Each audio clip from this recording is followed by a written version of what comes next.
the Supreme Court does appear to be remaking administrative law, and in no instance more dramatically than in the Loper-Bright Enterprises versus Raimondo decision, which overruled the Chevron doctrine. To describe Chevron as a mainstay of administrative law would be a gross understatement. The case was by far the most widely cited. I think one count said it had been cited by 18,000 federal courts.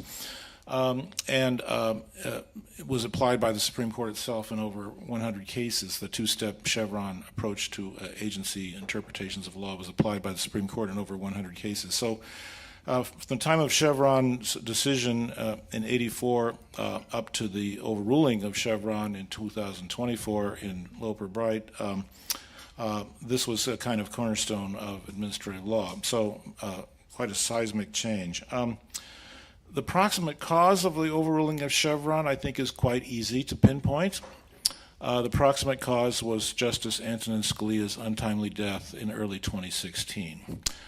And I say that because Justice Scalia was by far the most fervent proponent of Chevron on the Supreme Court throughout his entire tenure sitting there. There's some small intimations that maybe he was beginning to wonder about it before he died, but there were just intimations.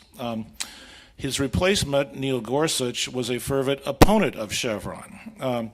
And so once Justice Gorsuch was joined by Judge Kavanaugh, who was also a Chevron skeptic, you had a majority of justices on the court who'd expressed at least some doubts about Chevron, and so Chevron's demise was at that point more or less, I think, inevitable.